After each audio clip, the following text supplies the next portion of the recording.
प्रदेश में अब सुरक्षा व्यवस्था को लेकर सवाल उठने लगे हैं। एक तरफ विष्णु का सुशासन तो दूसरी तरफ लगातार सामूहिक दुष्कर्म के मामले बढ़ते ही जा रहे हैं। महिला सुरक्षित है या नहीं, ये इस वक्त बड़ा सवाल बन चुका है। महीने भर में प्रदेश से कई सामूहिक दुष्कर्म के मामले सामने आए हैं, जिसने महतारी कहे जाने वाले छत्तीसगढ़ को पूरी तरह से शर्मसार कर दिया है। किसी भी पार्टी की सरकार हो, अपराध के बाद कार्रवाई तो होती ही है, लेकिन छत्तीसगढ़ में लगातार बढ़ रहे इन केसों को देखते हुए आज प्रदेश की हर बेटी सहमी हुई है। और सबसे बड़ा सवाल यह है कि इन अपराधों पे लगाम कब लगेगा, सुरक्षा व्यवस्था कब ठीक होगी। क्या है पूरा मामला, देखिए हमारी इस खास रिपोर्ट में।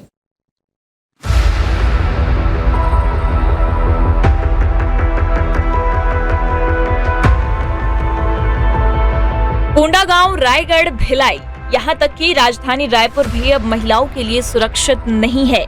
लगातार इन जिलों में सामूहिक दुष्कर्म के मामले सामने आए हैं, जो पूरी तरह से झकझोर कर रख देने वाले हैं। इसी बीच कानून व्यवस्था को लेकर प्रदेश में सियासत भी गर्मा गई है। सत्ताधारी बीजेपी और विपक्ष की कांग्रेस पार्टी के बीच वार पलटवार का दौर जारी है। बता दें कि बीते दिनों इसी बीच भिलाई में 4 साल की मासूम के साथ दुराचार के मामले को लेकर आज कांग्रेस प्रदेश अध्यक्ष दीपक बैज ने राज्यपाल रामेन डेका और मुख्यमंत्री विष्णुदेव साय को चिट्ठी लिखी है। उन्होंने इस मुद्दे पर चर्चा के लिए राज्यपाल डेका और मुख्यमंत्री साय से मुलाकात का समय भी मांगा है।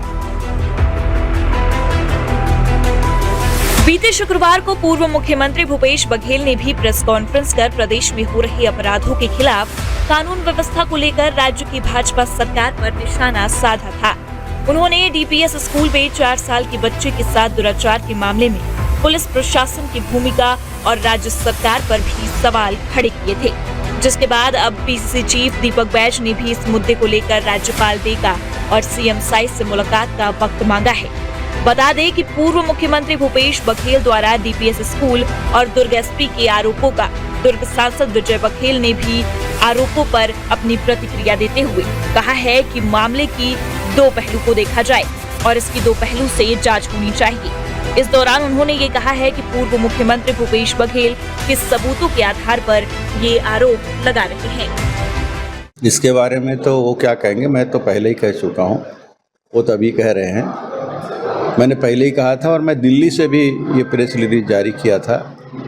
जब मुझे जानकारी लगी, सारे पहलुओं को मैं जाना, फिर एक एक करके सब अधिकारियों से बात की, वहाँ के प्रिंसिपल से मैंने बात की और उसके बाद प्रेस में भी मेरा वक्तव्य आया है कि 2 प्रकार की बातें आ रही है कि कोई कह रहे हैं इसको अफवाह फैलाया जा रहा है, डीपीएस को बदनाम करने की साजिश की जा रही है, और कुछ का कहना है कि ये सच्ची घटना है और ये हुआ है। तो मैंने यहाँ निर्देश दिया था कि दोनों स्तर पे अगर ये घटना हुई है तो भी जांच हो, और ये घटना नहीं हुई है और साजिश के तहत अगर डीपीएस को बदनाम करने का प्रयास किया है तो भी जांच के दायरे में आना चाहिए, ताकि ऐसे साजिश रखने, ऐसे घृणित जो कार्य हैं उसको करने वालों का पर्दाफाश हो और उसको भी अगर दोषी होता है तो सज़ा मिले, और अगर हुआ है घटना तो सबसे बड़े दोषी हैं, उसके ऊपर तो कार्रवाई होनी चाहिए। दोनों बातें मैंने कही थी और वो प्रेस में आया भी था। आज भी मैं वही कह रहा हूँ, ये तो अभी कह रहे हैं और वो जाने क्यों कह रहे हैं, क्या कह रहे हैं, क्या उनके पास सबूत है, क्या उनके पास ऐसे लोग आकर उनको कुछ बताए होंगे, उस स्तर पे वो कह रहे हैं। वो तो खैर असंतुलित हो गया है उसका दिमाग, जब से सरकार गई है तब से वो भ्रम की स्थिति में है। वो ऐसा समझ रहा है कि मैं अभी भी मुख्यमंत्री हूँ, लेकिन वो नहीं जानते कि छत्तीसगढ़ की जनता उनको धूल चटा चुकी है। दरअसल भूपेश बघेल अपने 1 दिवसीय प्रवास पर राजनांदगांव पहुंचे, जहां वे कुस्तदिया समाज द्वारा आयोजित श्री कृष्ण जन्माष्टमी समापन समारोह में शामिल हुए। बता दें कि इस दौरान पूर्व मुख्यमंत्री ने भाजपा की सरकार पर जमकर निशाना साधा और आरोप लगाते हुए प्रदेश में हो रहे लगातार अपराध, बीजेपी सरकार की लापरवाही और कानून व्यवस्था की खराब स्थिति को दर्शाते हुए उन्होंने मीडिया के समक्ष अपनी बात रखी है। देखिए, लगातार अब देखिए, अब भिलाई में डीपीएस स्कूल में 4 साल के बच्ची के साथ